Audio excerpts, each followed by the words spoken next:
What's good, everybody? It is Sully, and welcome back to another episode of Sullys Mistake Factory. Thank you guys for tuning in. If you haven't done so yet, smash that like and subscribe button down below to stay up to date and in the know. So, what are we talking about today, guys? Well, like I said in that previous episode, this year on Sullys Mistake Factory, we are talking solar. And I want to show you guys how to get set up for success with solar. Once upon a time, and for a long time, there was a spreadsheet that kind of looked like this one I'm going to put right there. This spreadsheet, you put all your load calculations in there. How long are you going to use it? What are you using? What are your amp draws? All of that good stuff. And then you had to do the math. I suck at math. So I would do all that math and come up with a number that's different the second time I went to check myself. So then I had to do it a third time and go, well, hopefully it was on one of those first two or somewhere in between. And then I kind of winged it and went from there. Now, guys, we have ChatGPT. We've got a whole bunch of other things out there that can help us with this. So I thought, you know what? I work for a technology company. Let's embrace technology. Let's see how close ChatGPT can get us to what we want to do here. Now, I'm going to tell you guys, I use ChatGPT on the regular. It is as good as what you ask of it. And you have to put some guardrails in place. I have put some guardrails in place that I want it to fact check things. I don't want it to just pull randomness out of it. I want it to cite where it got it from. So the responses aren't always going to be the quickest, but I have found them to be some of the most accurate. So with all of that in place, guys, without further ado, we'll go ahead, we'll get the old screen record going and move some keyboards out of the way here. And what are we going to be talking about, guys? Let's say I want to do a solar setup for my boat in Falmouth, Mass. Now, why do I want to tell it Falmouth, Mass? Everywhere is going to be a little bit different as far as how much coverage or max sun you're going to be getting in season, right? I think around here, it's probably around 3.5 to 4 hours in the summertime.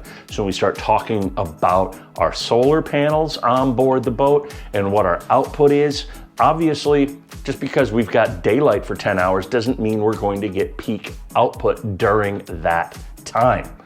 So that's why we want to let it know where its location is. So here we go. Solar reality check. Look at that right here. Average annual peak sun hours, 3.8 to 4 hours per day. Summer peak, almost up to 5 hours. Winter peak, we don't care about because, well, it's not going to be in the water in the wintertime. Performs very well May to September. Hey, that's when we're boating, so that works really well.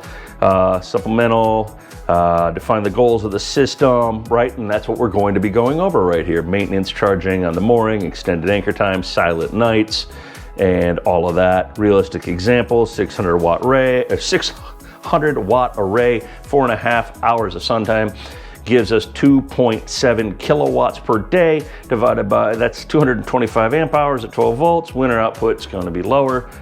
Honestly, guys, all this other stuff that's going to start talking about with charge controllers, we're going to dig into here in a minute. So now it's gone through and it's told us all this stuff. Now I'm going to go ahead and I'm going to tell it what solar panels we are using, how many of them we're using, which charge controller, and then I'm also going to give it a quick rundown of what I expect my load list to be for the boat while it is sitting on a mooring. That's the key part here, guys, is I want to set this boat up so that I can leave it on a mooring and not have to worry about it. Or alternatively, I also want to be able to spend the night on the boat without having my generator running, unless of course I need the AC, in which case I'm going to run my generator and I'm going to be cool and comfortable, and the air conditioning noise will probably drown out the generator noise. So here we go. I've got some part numbers, some things on my cheat sheet here. So on these panels here, we will be using Xantrex. What are these? 7840165-02 panels. Let me just correct that and tell it that we will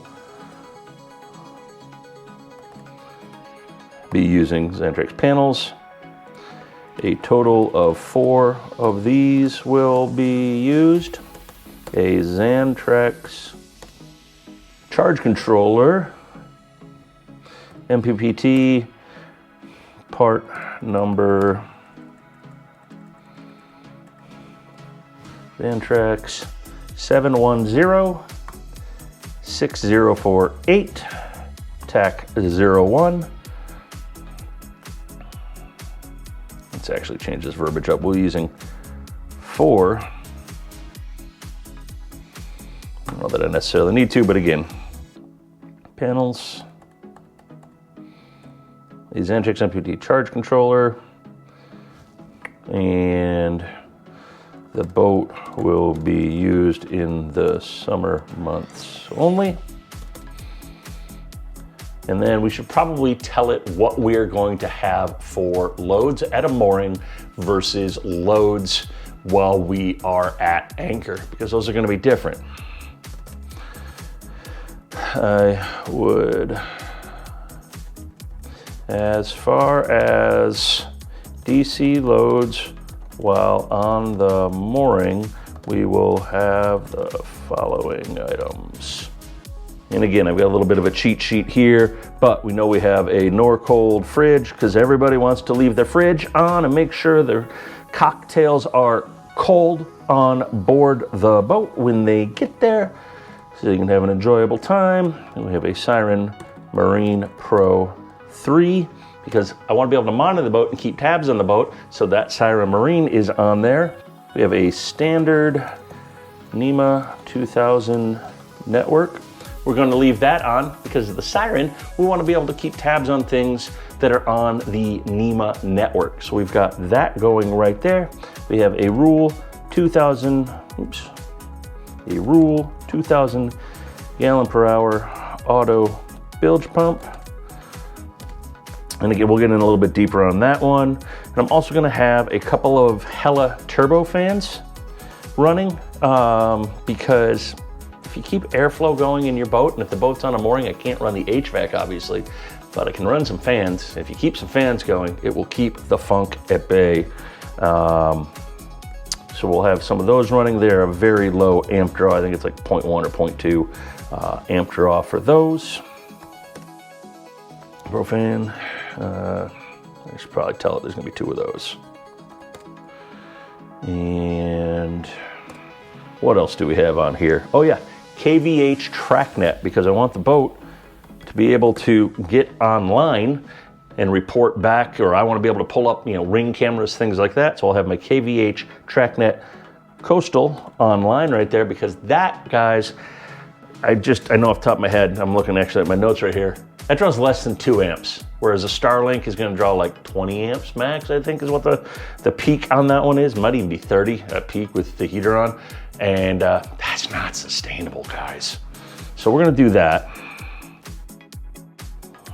So now we're going to give it those parameters right there that I've gone ahead and typed in. It's going to go ahead and think on all of this stuff and figure it all out. Now, like I said, guys, I'm kind of looking for the best of both worlds here. While the boat is on the mooring, I don't want to sacrifice the fact that I'm going to have 4 of those 165 watt panels. I'm going to be putting in quite a bit of energy here. So there we go. Now it's gathering all the stuff right here. So we'll let it up and let it do its thing here.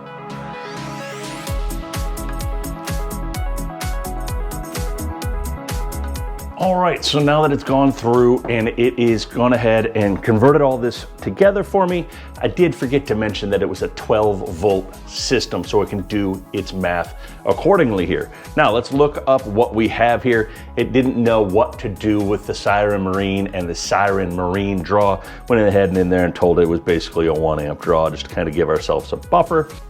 And so here we go, daily DC loads. This is, instead of doing that spreadsheet, guys, if we look on here, the KVH TrackNet Coastal, well, like I said, 0.8 to 1.2, so 20 to 28 amp hours a day if it is left on 24/7, which is what we would want that to do because we want to be able to pull up our ring cameras.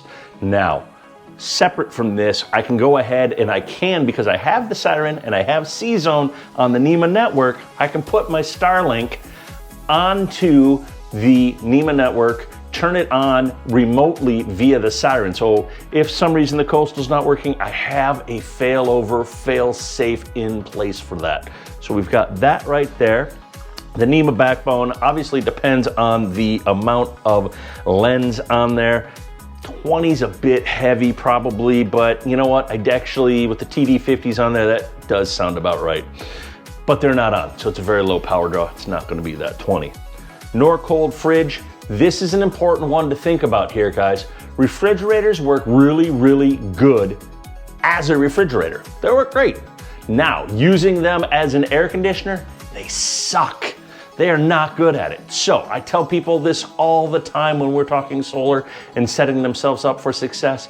Always leave like bottled water, ice, whatever in your fridge and freezer so that it doesn't have to work so hard. If we look on this list here, they talk about the duty cycle, 30, 40, and 50%. And you can see that's quite a range right there, from 23 amp hours to 38 amp hours. Now those Hella Turbo fans, they're like half an amp. We leave those things on 12 hours a day. And again, I can actually put those onto a switch as well via the C-Zone if I want to, so I can turn those things on and off. We can just set those things all up right there. The Rule bilge pump. Obviously, that thing's not going to be running all the time. If it is, we've got a much, much, much bigger problem. But 10 minutes a day, that's 1 to 2 amp hours. And honestly, guys, if that thing's running 10 minutes a day, I got a bigger problem. Let's just be honest on that one. And then we talk about the siren right there. And now we're talking about, here we go, talking about the solar panels on here. And assumes the KVH is on 24/7, the NEMA 2000 is at 10 len, fridge is at 40% duty, fans are on 8 hours, bilges are 10 minutes a day, siren's continuous. Estimated total power draw is going to be 80 amp hours per day.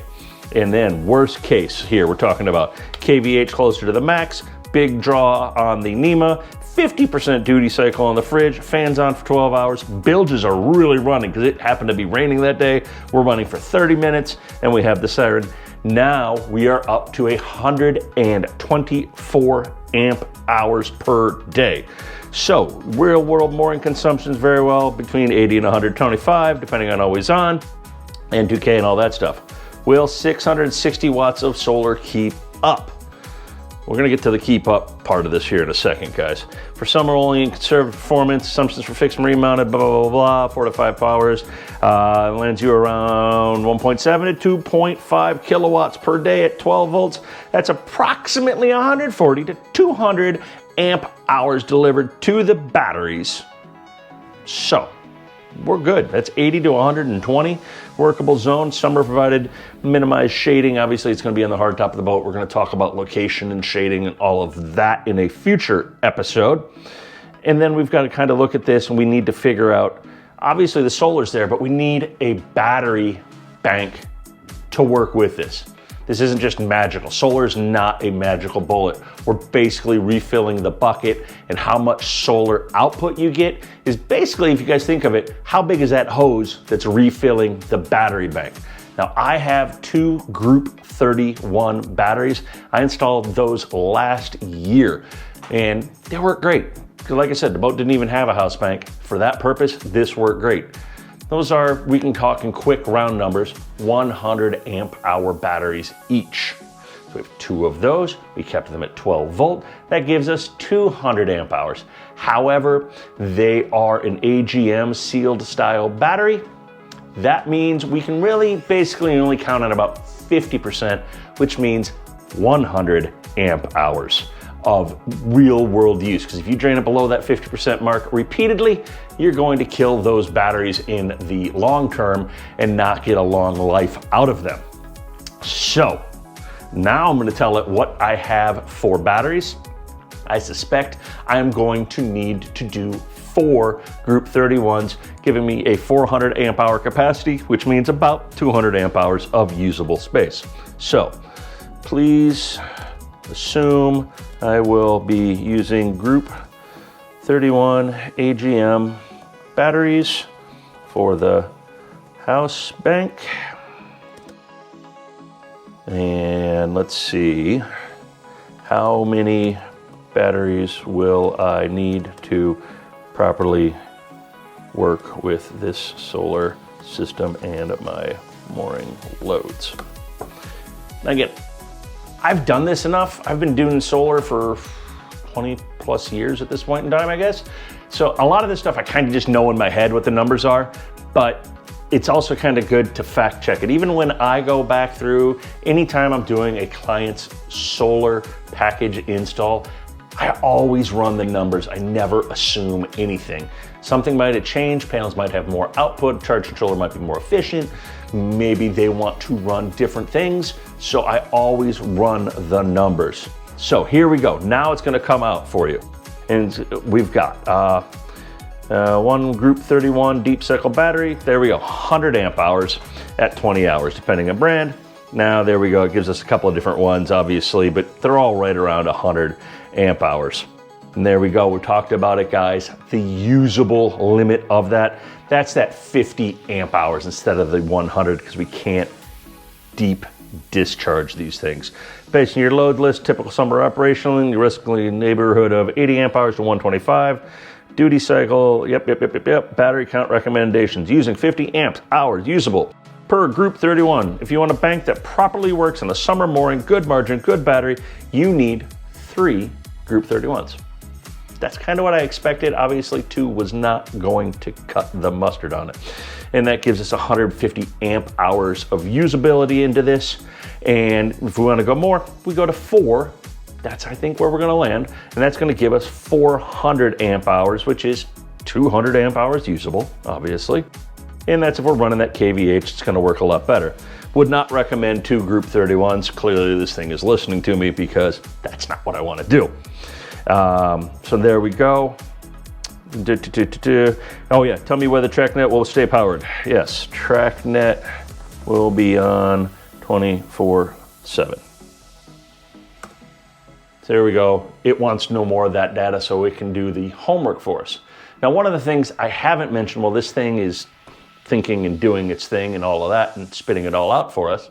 What I haven't mentioned, guys, is we are putting in a charger inverter. Now, with those 4 Group 31 batteries, that's gonna work out really well. But because this inverter is so big, guys, I'm not gonna be able to fully maximize all the use out of this inverter, because I don't wanna go to some big lithium battery bank. I know that's what some of you are going, well, gee, everybody's doing this, everybody's doing that, lithium, lithium, lithium. I'm not there yet. I don't think my boat warrants putting lithium on it, or the cost of putting lithium on it at this time. Not saying I might not swap these out down the road, and it will be set up so that I can swap these out and upgrade to lithium down the road, because the charger inverter I'm putting in does work with lithium, and it will be dedicated just to the house bank, because I will be keeping the other battery charger to go ahead and charge my engine and generator batteries. I don't want to get rid of that. I like redundancy. I'm old school that way, so be it. But this inverter charger is a 3,000 watt, 6,000 watt surge inverter. It is a big boy. It needs to be fed by 4-aught. So yes, before anybody says anything in the comments, 4 Group 31s to that inverter is not gonna last long. But if I want the boat to live on a mooring, and the next steps here, which is what I'm gonna talk about, is setting the boat up for overnight use on the hook, I think this is gonna check all the boxes and still give us some future-proof expandability. Who knows, maybe that's going to be next season's Sullys Mistake Factory. So, let's see what this has come up with now that I've told it that I am going to leave the TrackNet on. Recommend 4 Group 31s. There we go, 100 amp hours, through 100 amp hours usable, and the fridge is on, for enough overnight reserve that you're not living on the edge, better battery longevity, more tolerance for a couple suboptimal solar days. And guys, that's key. Like, you get a bird that decides to, you know, just crap all over the solar, or you get in the shade, or we just get some bad days in there. We don't want to just solely rely on this, right? We want to have some backup capacity. So there we go. Now I'm gonna ask it, because it now has all the parameters. I've told it how many batteries I'm going to use. I've told it what solar panels and charge controllers. Now, this saves me a little bit of that mathing and math homework and doing all that. I can say, hey, I want to, now using this, I want to set us up for overnight success on a mooring or an anchor, and let it run those numbers, and I'm going to tell it the other things we're going to have on. So now, assuming we run 4 group 31 batteries and have a Xantrex, what was that? That was a Freedom XC Pro 3000. And what was the part number on that? That was 818 3010. So it'll know that it is a charger and an inverter. And we want to go cruising with the boat and stay on anchor overnight. And let's see, I am like every other American. I have a CPAP machine. I've had that thing for way too long. So we're gonna correct my spelling there. Stay overnight, on anchor overnight, running the Starlink using DC power. I don't want it to run through the inverter. I'm gonna run it through the DC power. And then I'm also going to have the TV on, as well as a CPAP machine. Will this set up work? There we go. Just that simple. I'm gonna go ahead in there and I'm gonna tell it, I'm gonna have a TV on, because, well, I'm crashing out at night and I wanna watch TV. That's just my idiosyncrasies. I have a CPAP machine because I wanna, not catch the dead in 8 hours of sleep. And I'm gonna go ahead and have the Starlink on because I wanna be streaming whatever I'm watching on TV, because over-the-air TV just really not that good. And, well, let's be honest, I like watching Netflix. So here we go. Now it's going through, it's going to start looking everything up for us. So give this thing another minute or two here while it goes and pines through, and we'll edit this all up.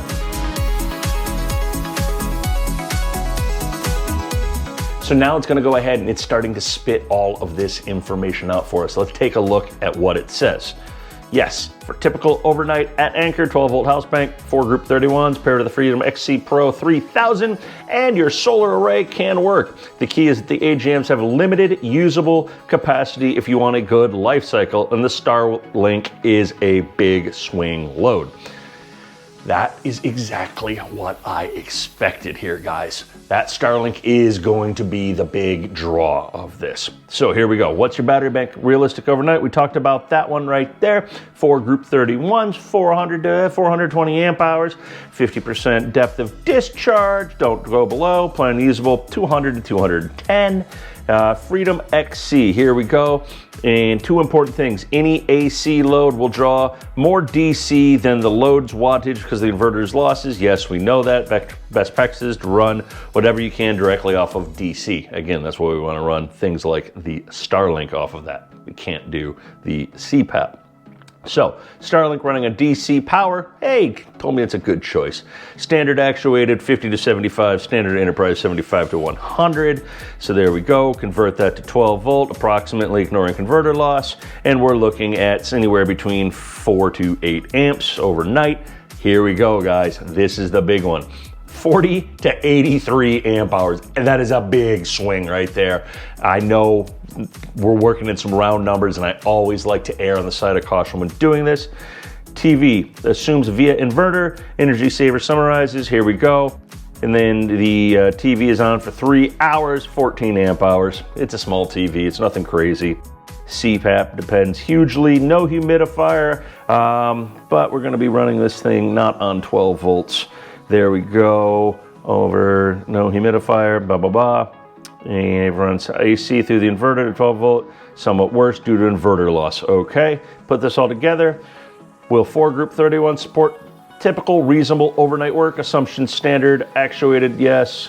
Ballpark overnight, 65, that's well within side. Heavy overnight, so we're still set there. Practical conclusion, yes, you are set up for overnight with those 4 batteries right there.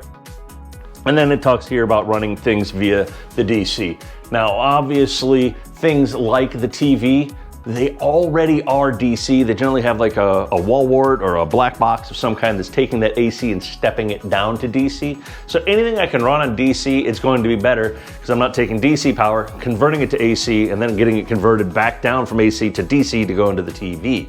So that is kind of the rough, real rough, guys, overview of what we have in store and what you need to do when you start doing load calculations for solar on board your boat. Now there's a lot to it here, guys, and kind of scroll back through. You can see there's a lot of stuff going on right there to talk about. But make sure you do your homework. Always err on the side of caution. Always consider the location of the boat, where it's going to be. We're going to get into solar panel placement. Sometimes you're really limited to a certain spot. It might not be the most ideal for sun. Sometimes you can go ahead and modify a couple of things and maybe get a little bit more sun. So these are all things we're going to be taking a deeper dive into this season on Sullys Mistake Factory. And then we're going to also talk about wiring and best practices and why we don't have to run as big a wire as you might think for as much output as these solar panels have, because they're not 12 volt, they're actually a higher voltage. And then also why you can't just run solar straight into a battery. You need that charge controller in there as a check valve so you don't drain your batteries, because yes, if you run it straight in, guys, it can also drain your battery. It becomes a two-way street. That's why you need that charge controller in there. So there's a lot, and I'm certain we will find some other stuff along the way as we do this, because that's how this always works with anything I touch. Get into the while we're there program, and we start upgrading and making improvements along the way. So thank you guys for tuning in. Please, please leave questions and comments down below. I'd love to talk to you guys about solar. Let's all get educated together on this to make sure we are all set up for success. And on that note, guys, the next time you see this, we're gonna be up on the boat and we're gonna start tearing into some things and start looking to where solar panels are gonna lie, where charge controllers are gonna go, and how much stuff we gotta move. And I can almost guarantee you the house battery bank that I installed last year and moved out of the way is not have enough room for 4 batteries over there. So now we're probably gonna end up putting those somewhere else. We're gonna have to find a home for that. We're gonna talk about best ABYC practices. We're gonna talk about weight distribution on boat. All that stuff is going to be covered and more. So make sure to hit that like and subscribe button down below, and we will see you next Saturday or 2 Saturdays from now, or whenever these things come out, or whenever you're watching it. And we'll be digging in deep on board the Fine Yacht Bailey, and we will see you guys there. Peace.